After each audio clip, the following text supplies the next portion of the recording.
Prajurit Elit, episode 236. Di sebuah kafe, musuh bergerak ke sana. Sekian hari kemudian, di sebuah sore yang cerah berawan, Bayu yang sudah lama tak jumpa dengan Satria akhirnya main juga ke rumah Elena.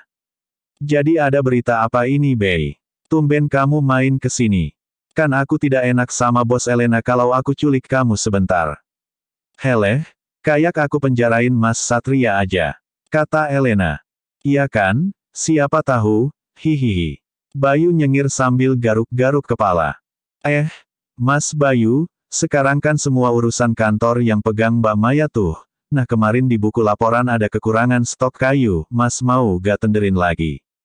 Iya Bei, kami kurang kayu, kata manajer pengembang hotel di Kulon Progo. Dia sudah hubungi kamu tapi tidak ada balasan, kata Maya. Itu, dia kalau sudah banyak uang jadi males gitu. Gurau Satria. Bukan gitu, bro. Aku sebenarnya agak sedikit kena masalah ini. Masalah apa? Nah itu, makanya aku main dan pengen ngajak kamu ngobrol sebentar di luar, kata Bayu. Ngobrol di sini memangnya kenapa? Kata Elena. Lah, iya bener kan, pasti Satria tidak boleh aku ajak keluar. Yaelah, bukan gitu. Kan aku juga kepo pengen tahu cerita darimu. Balas Elena. Hihihi, dari dulu Bayu tidak pernah bisa curhat kalau tidak sama Satria berdua saja. Soulmate, ujar Maya. Ya ampun, bukannya kalau cowok itu gampang-gampang aja curhat di depan siapapun. Kata Elena. Gimana, boleh tidak aku pinjem suami kalian bentaran aja? Ujar Bayu. Ya wes, sana cus.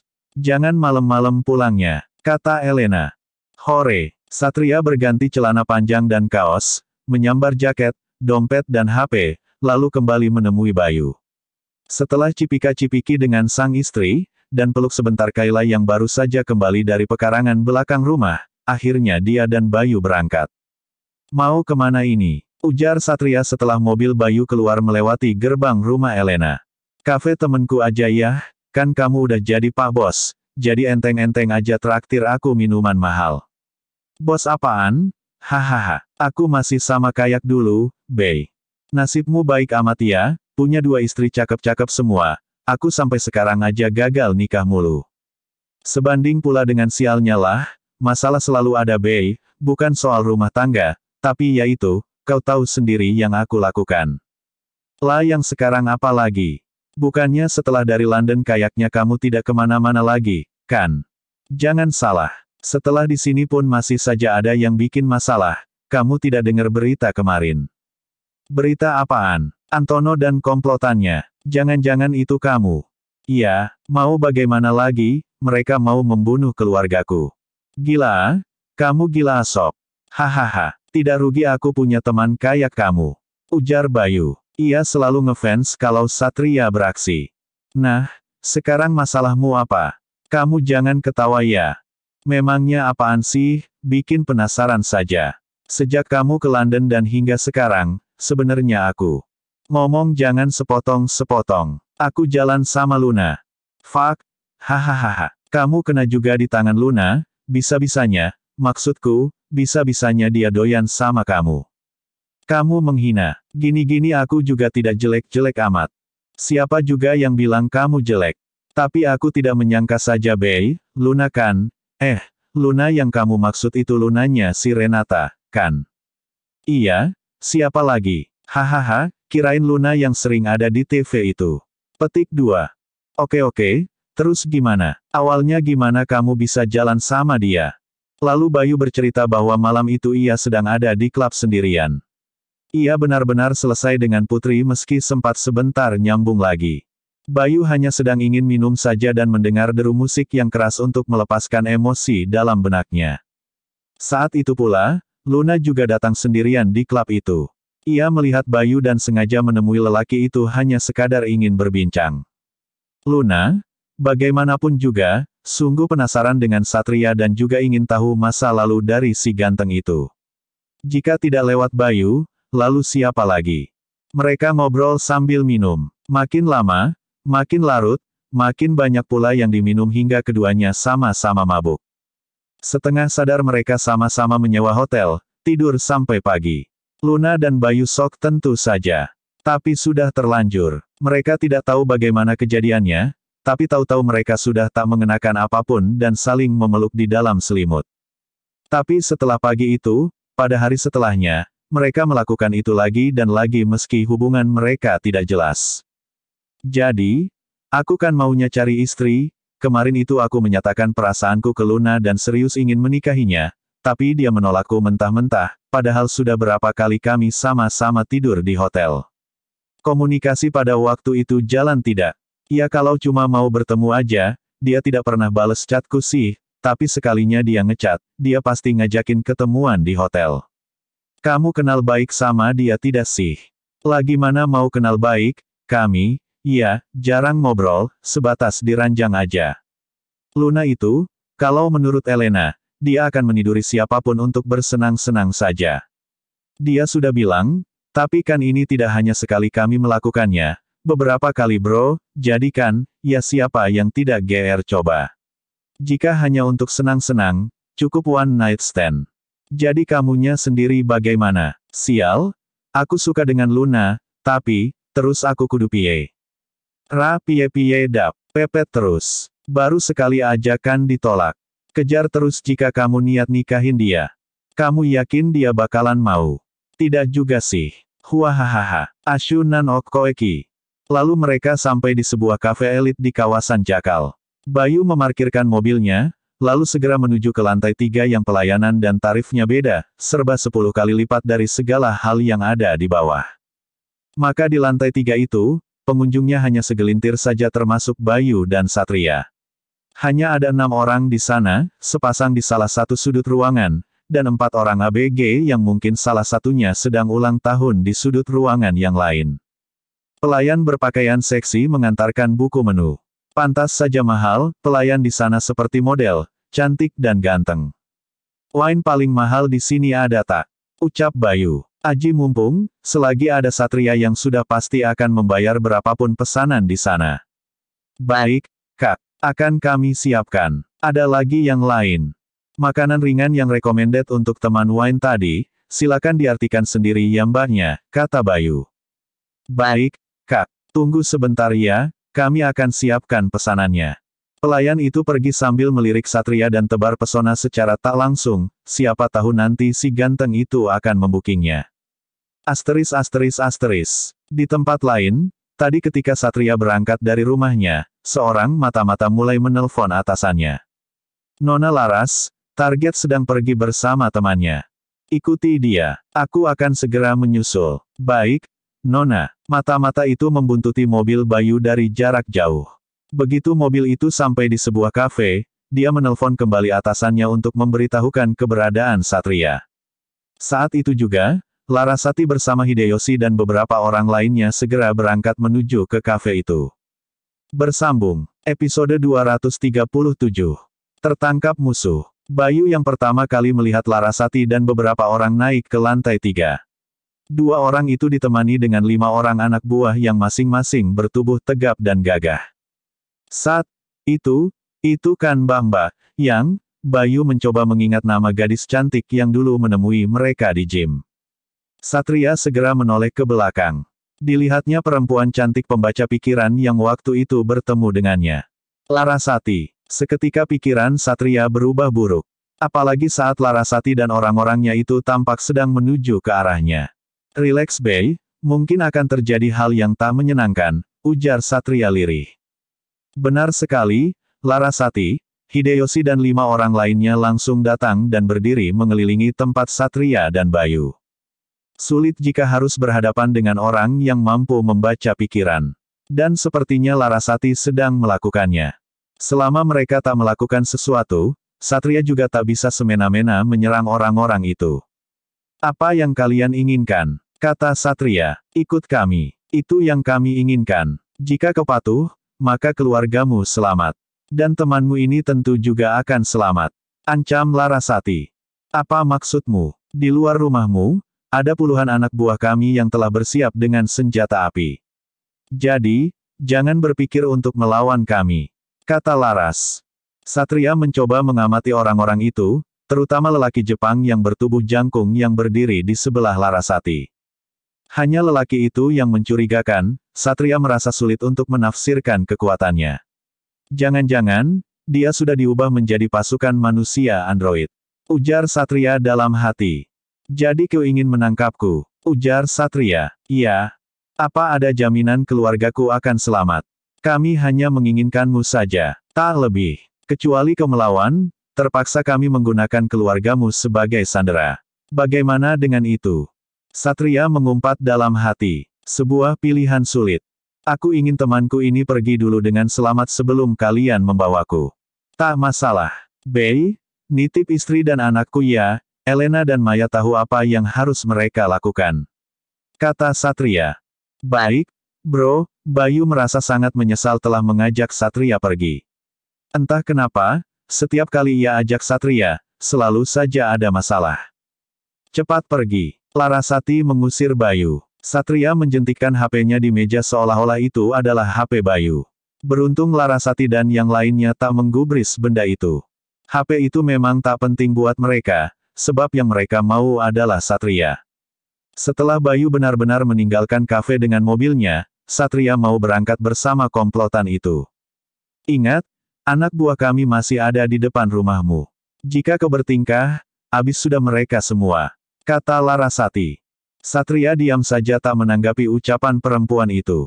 Tapi Larasati tahu, Satria tak akan melawan. Setidaknya untuk saat itu. Satria mencoba menenangkan pikirannya. Ia duduk diapit oleh Larasati dan Hideyoshi.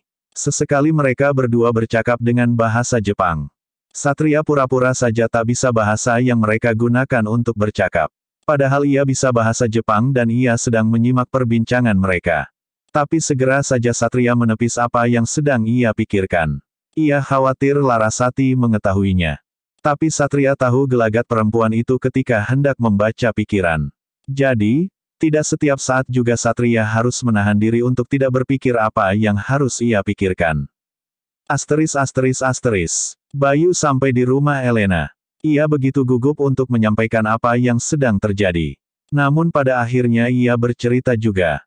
Ternyata justru Elena yang malah terlihat rapuh jika dibandingkan dengan Maya.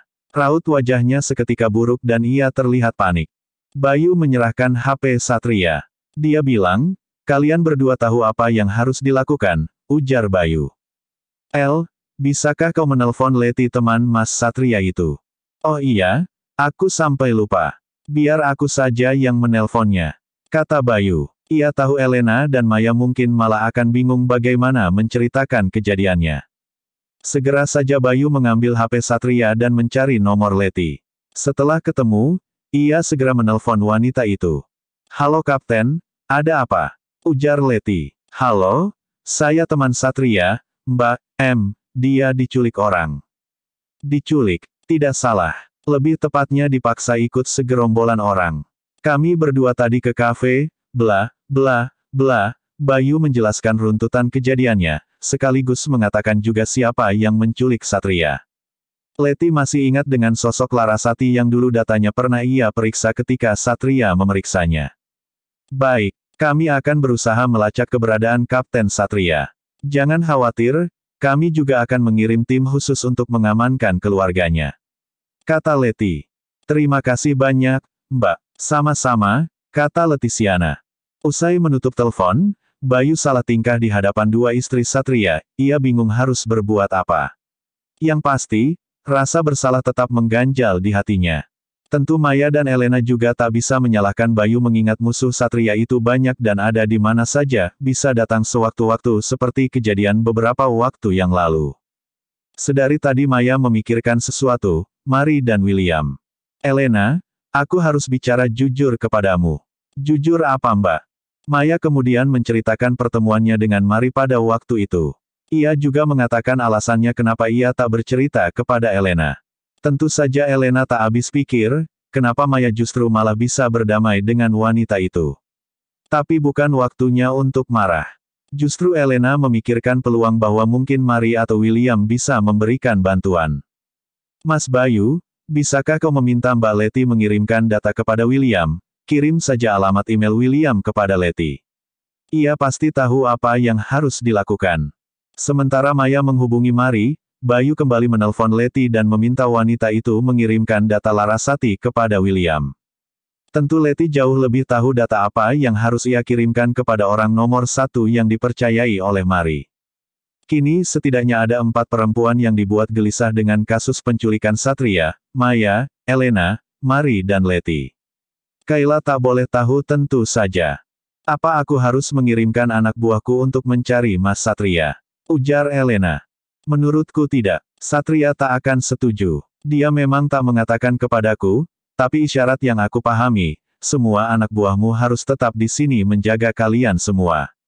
Untuk sementara, Maya tidak boleh ke kantor. Kalian tak boleh pergi kemana-mana sebelum masalah ini selesai. Kata Bayu. Asteris. Satria sedang tidak membawa persiapan apapun pada saat itu.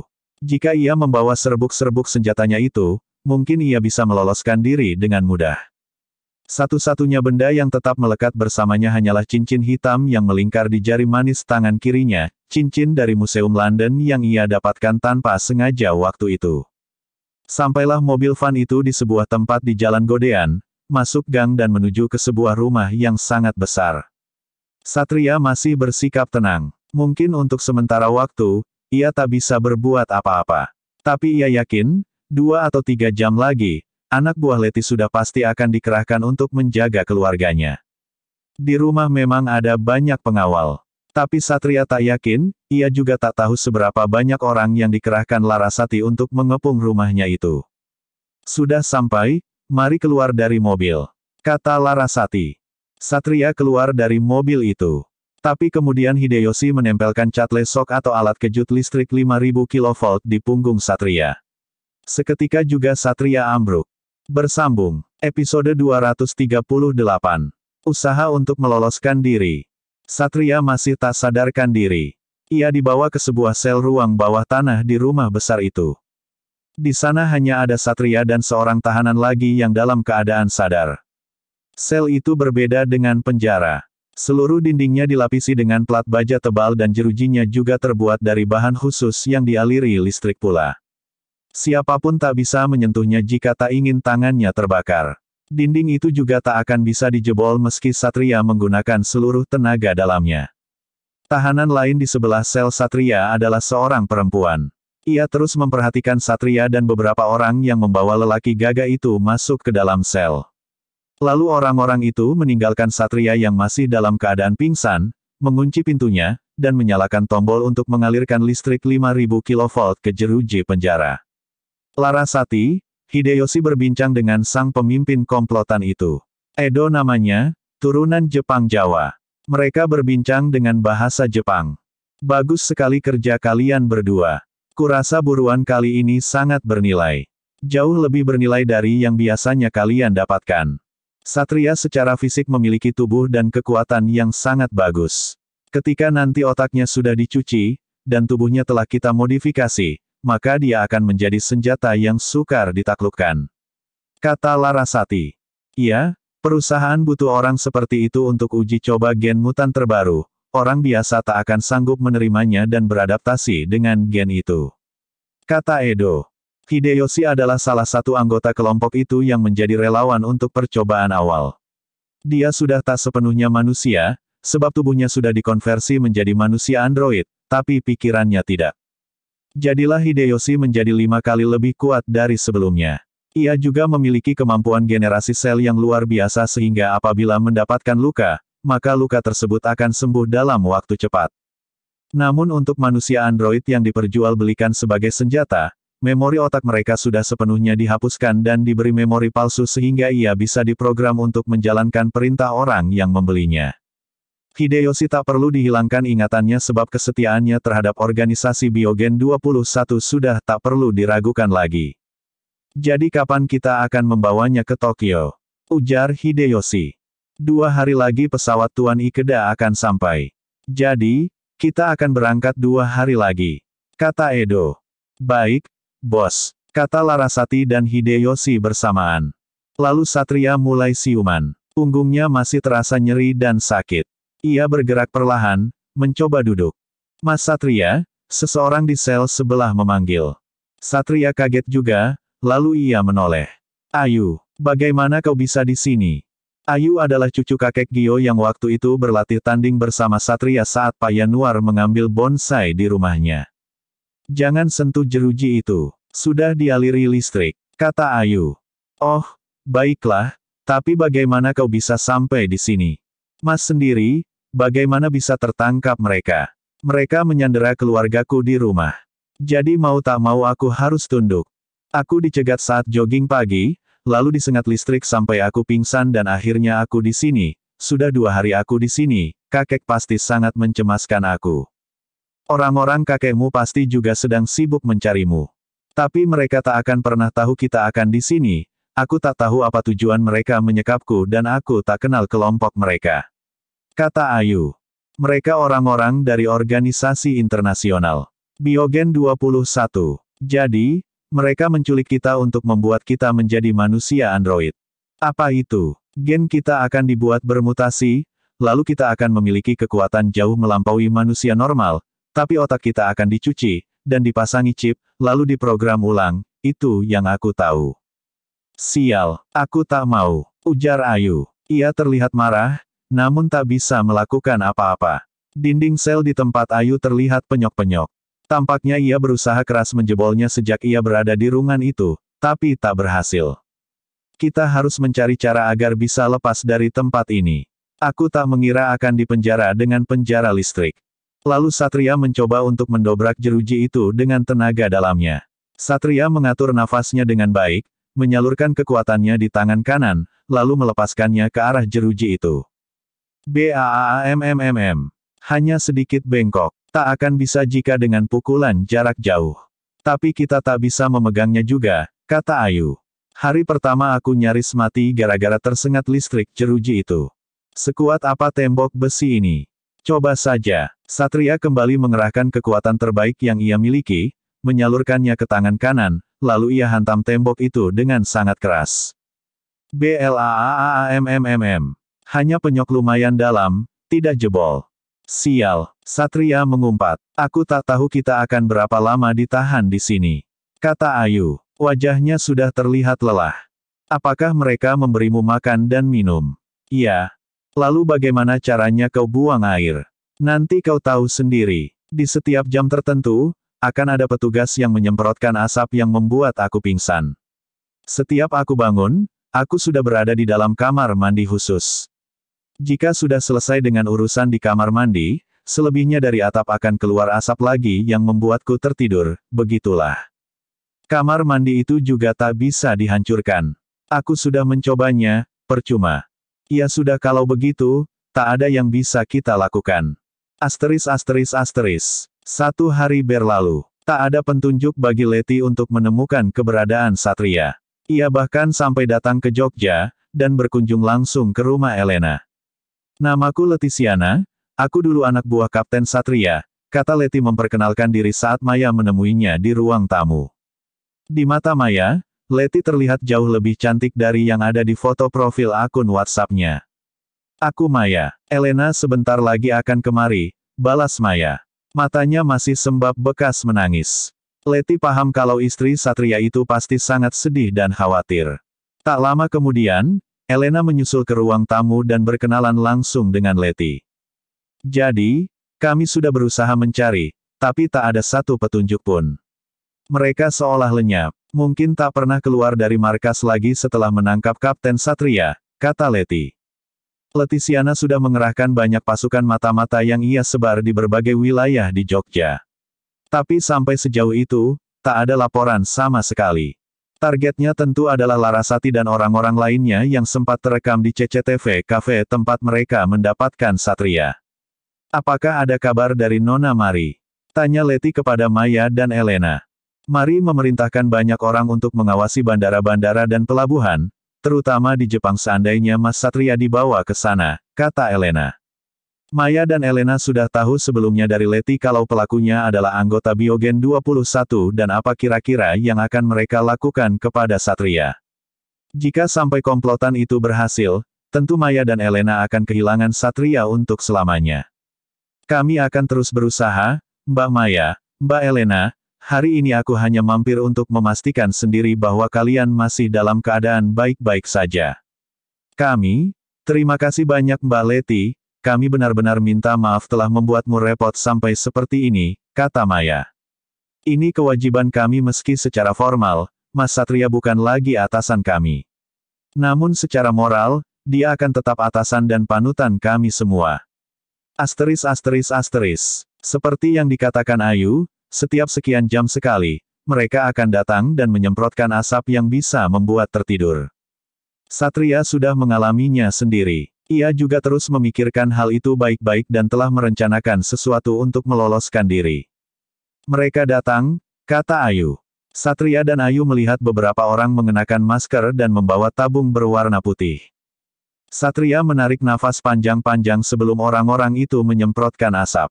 Lalu ketika hal itu terjadi, Satria menahan nafas. Ia tetap melirik ke arah Ayu. Ketika Ayu sudah tergeletak, Satria ikut-ikutan. Ia masih menahan nafas selama penyemprotan selama 2 menit itu terus dilakukan. Setelah melihat Satria dan Ayu tergolek di lantai, mereka menghentikan semburan asap itu. Tak lama kemudian, mereka mematikan listrik yang mengalir di jeruji, lalu membuka jeruji itu dan mengangkat Satria dan Ayu untuk dibawa ke tempat lain. Begitu Satria tahu ia sudah keluar dari sel, ia segera memberontak dan menyerang orang-orang itu. Bersambung. Episode 239. Sulit mengalahkan Hideyoshi. UGHH. ARGGHHH. Orang-orang itu mengadu saat tiba-tiba Satria berkelit dan memberi serangan kejutan yang tak pernah mereka duga. Siapa juga yang berpikir kalau Satria ternyata menahan nafas selama 2 menit lebih. Sebab sebelumnya, lelaki itu pun sama seperti Ayu, tertidur pulas setelah diasapi. Satria dan Ayu sebenarnya sudah membahas rencana itu. Awalnya Ayu menahan nafas. Namun ia tak sanggup menahan nafasnya lebih lama lagi dan pada akhirnya ia tertidur setelah menghirup asap itu.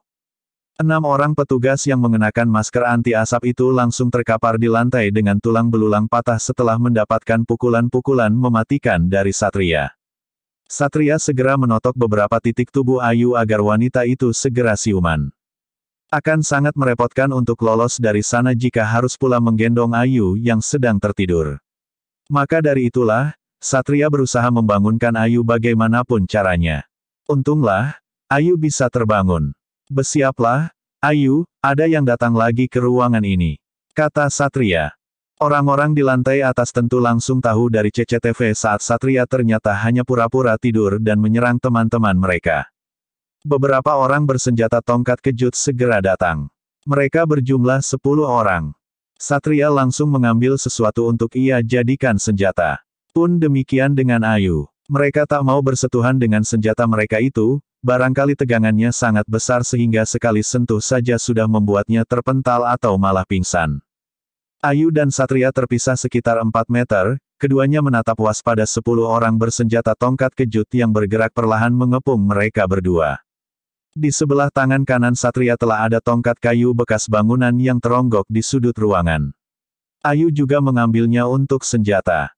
Lalu Satria mulai menyerang lebih dahulu. Orang-orang itu tak terlalu lihai bela diri sehingga yang ada kemudian mereka sama sekali tak tahu caranya bagaimana menangkis atau menghindari amukan tongkat kayu yang diayun-ayunkan oleh Satria. Orang yang pertama hanya memejamkan mata saja saat balok kayu yang diayunkan oleh Satria menghantam kepalanya dengan begitu keras. Orang itu langsung ambruk tak sadarkan diri. Kepalanya pecah dan darah langsung mengucur menggenangi lantai. 2 orang di sebelahnya tentu langsung melompat menghindar, lalu kemudian segera memberikan serangan balasan dengan mencoba menusukkan ujung tongkat itu ke tubuh Satria. Dengan sangat mudah, Satria berkelit sambil mengayunkan balok kayunya lagi dan lagi. 2 orang itu kena di bagian kepala. Nasib mereka sama dengan orang yang pertama. Lalu Satria menerjang 3 orang lagi yang tampak ketakutan. Siapapun yang bekerja di sana tahu 2 tahanan di basement itu adalah orang yang sangat berbahaya. Jadi sejak awal pun mereka gemetaran ketika harus meringkus Satria dan Ayu. Apalagi, mereka tak boleh menggunakan senjata api, hanya boleh melumpuhkan mereka berdua. Itu sama halnya disuruh melawan badak dengan sebuah ranting. Mustahil, kecuali mereka orang-orang tangguh. Sayangnya tidak. 6 orang tumbang dengan cepat.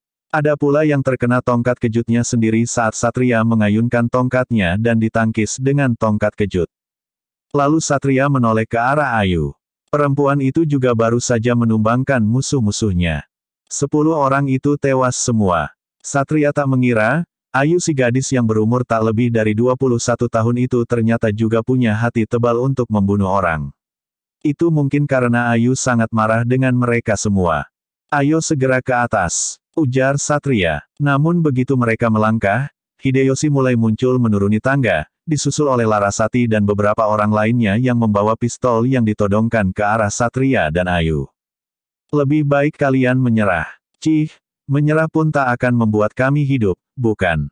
Kami tahu kalian akan mengubah kami menjadi manusia android, kata Satria. Larasati sedikit kaget sebab yang dikatakan Satria adalah benar. Bagaimana kau bisa tahu? Kau seorang pembaca pikiran yang bodoh, Laras. Seharusnya kau tahu siapa diriku. Dasar perempuan polos, kata Satria dengan nada kesal. Laras juga kesal dikatai sebagai perempuan bodoh dan polos. Lumpuhkan mereka, Hide, kami akan mengawalmu, kata Larasati. Jangan tembak mereka jika aku tidak benar-benar terdesak, pesan Hideyoshi. Baik, kata Laras. Hideyoshi berjalan dengan tenang ke arah Satria dan Ayu yang sudah bersiap-siap sejak tadi. Ayu, dia berbahaya, jadi berhati-hatilah, kata Satria. Aku mengerti mas, balas Ayu.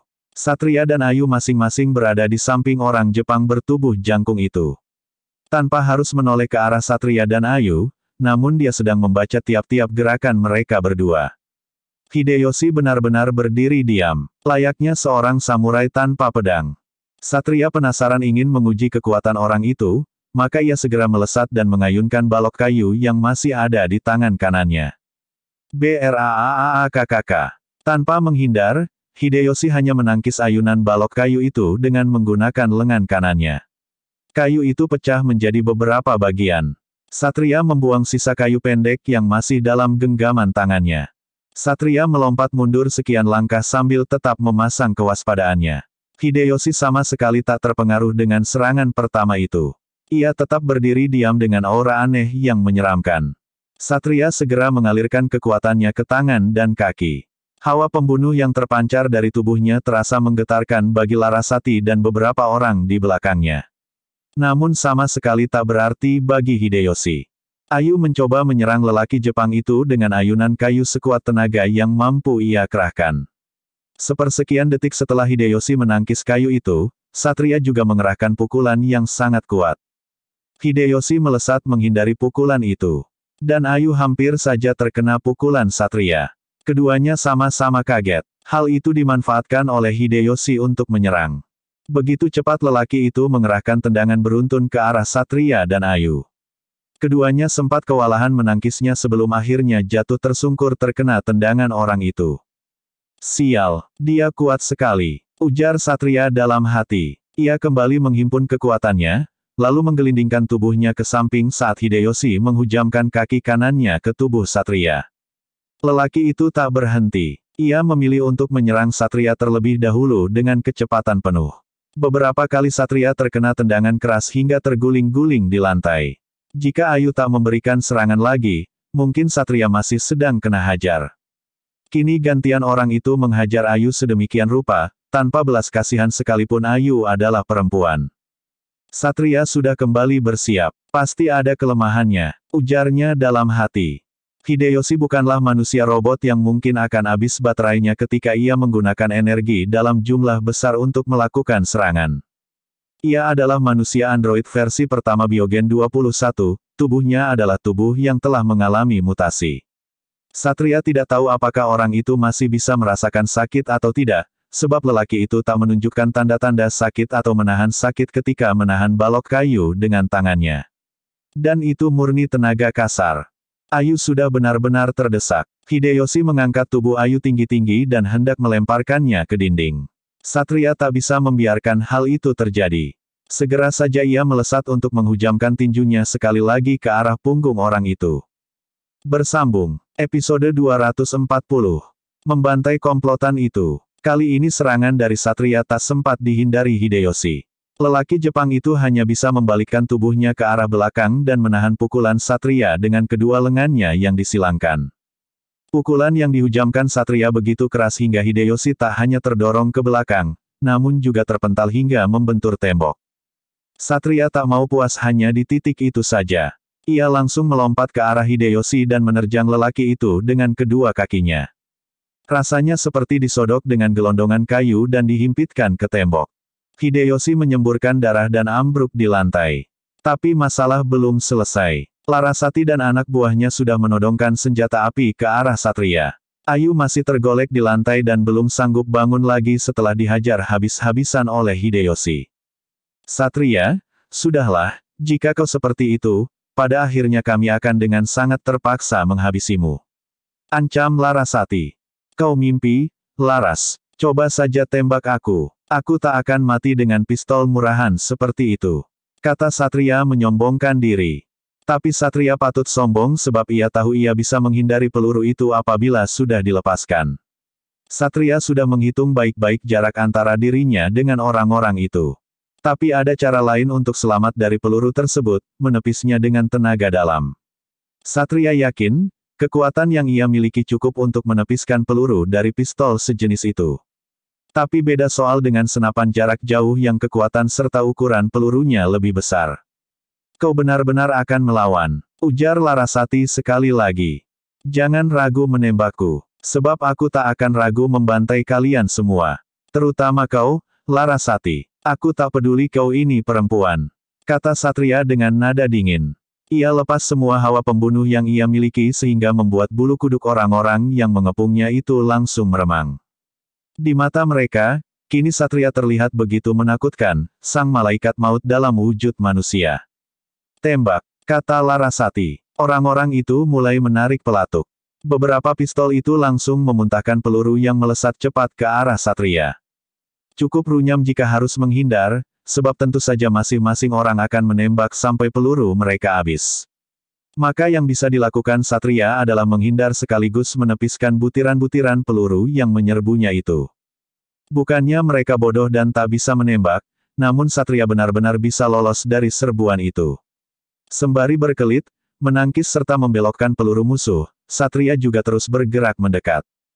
Pada jarak sekitar 4 meter, Satria melepaskan serangan tenaga dalam, gelombang kekuatannya menghempaskan semua orang itu. Lalu Satria masih mengejar orang-orang yang terpental itu dan membunuh mereka dengan keji. Prak, prok, brak, krak, tiap pukulan Satria sudah tentu membuat tulang mereka retak atau justru patah. Yang tersisa hanya Larasati seorang. Wajahnya tampak pucat, namun ia masih tetap berusaha terlihat berani. Tangan dan kakinya sudah jelas-jelas gemetaran. Itu, gunakan pistolmu untuk menembakku, Laras, kata Satria. Ia mengerahkan semua hawa pembunuhnya untuk menekan Larasati. Kini tubuh Laras seolah sulit sekali digerakkan. Apakah kita tak bisa bicara baik-baik, Satria? Kau bisa baca pikiranku dan tentu kau tahu apa yang sedang aku pikirkan saat ini, Laras. Kau akan mati dengan cara yang tak pernah kau bayangkan. Ancam Satria. Tidak, please, aku belum mau mati, Satria. Kau tak berpikir berapa banyak orang yang susah karena ulahmu. Berapa banyak orang yang telah kau culik. Kau telah merenggut kehidupan mereka. Kata Satria. Lalu raut wajah Larasati terlihat sedikit berbeda. Satria langsung menajamkan inderanya. Ia tahu dari arah belakang akan ada serangan mematikan. Satria cukup heran, Hideyoshi benar-benar bisa pulih dengan sangat cepat, sebab menurut perkiraan Satria, seharusnya lelaki itu tadinya banyak mengalami patah tulang, rusuknya remuk. Satria tetap tak beranjak dari tempatnya, pura-pura tidak tahu. Hideyoshi memang sedang melesat cepat dan menghujamkan tendangannya dari belakang. Tapi begitu tendangan itu sudah hampir mencapai sasaran, Satria dengan cepat pula menghindar. Akibatnya, tendangan itu menghujam wajah Larasati hingga si cantik itu terpental jauh dan membentur tangga. Seketika juga Laras tergeletak dengan kepala mengucurkan darah. Laras! Hideyoshi tampak panik. Ia segera menyongsong ke arah Laras. Satria tak mau menyia-nyiakan kesempatan itu. Ia balas serangan Hideyoshi dengan sebuah pukulan telak yang menghujam kepala belakang lelaki itu. Prok! Hideyoshi tersungkur dengan tulang kepala remuk. Mulutnya menyemburkan darah segar membasahi tubuh Laras yang mungkin sudah tak bernyawa itu. Terlalu beresiko jika menganggap Hideyoshi mati. Satria mendekat, lalu mematahkan leher orang itu. Lalu Satria menarik kepala Hideyoshi hingga terlepas dari tubuhnya. Menyeramkan tentu saja. Sadis. Tapi Satria tak menganggap Hideyoshi sebagai manusia, orang itu adalah makhluk android. Anggap saja manusia jadi-jadian. Jadi tak perlu ragu pula membunuh orang itu layaknya membunuh seekor ular. Basement itu banyak digenangi darah segar. Satria segera bergegas ke arah Ayu. Perempuan itu masih pingsan. Lagi-lagi Satria tak mau ambil resiko menggendong Ayu keluar dari basement sebab kemungkinan masih ada orang lagi di atas sana. Maka segera saja Satria menyalurkan kekuatannya untuk menyadarkan Ayu. Tak lama kemudian, gadis muda itu sadar. Ia mencoba untuk duduk dan melihat ke sekeliling.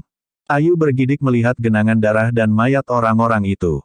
Padahal tadi ia juga membunuh beberapa dari mereka. Atur nafasmu, lalu kita segera keluar dari tempat ini. Kata Satria. Ayu mengangguk dan melakukan apa yang diperintahkan oleh Satria. Tak lama kemudian, Satria dan Ayu mulai menaiki tangga keluar dari basement. Dengan hati-hati, Satria mengawasi situasi di luar. Terlihat sepi. Kita geledah dulu tempat ini. Pastikan pintu itu terkunci. Setelah itu kita akan naik ke lantai 2 dan memeriksa apa saja yang ada di sana. Baik, lantai 10. Lalu mereka beranjak ke lantai 2. Di sana juga tak ada siapapun. Bos komplotan itu sedang tak ada di markas saat kejadian itu berlangsung. Lalu bagaimana Mas? Kumpulkan semua laptop dan HP yang ada di sini. Kita bawa ke lantai 1.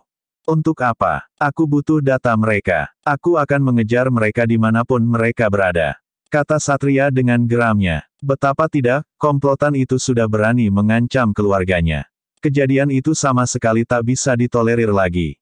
Maka Ayu dan Satria sibuk menggeledah rumah itu.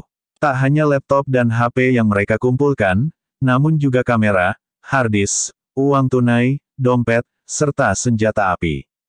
Dengan menggunakan salah satu HP sitaan itu, Satria menelpon Letisiana. Ia hafal nomornya. Tut, ini siapa? Kata Leti dengan nada dingin. Suruh orang-orangmu yang ada di Jogja untuk menjemput aku. Nanti aku share lokasinya. Kata Satria. Ini kamu, Kapten? Iya, siapa lagi? Baik, tunggu sebentar. Balas Leti. Ia ingin memberi kejutan dengan ikut menjemput Satria langsung di tempat kejadian itu. Bersambung.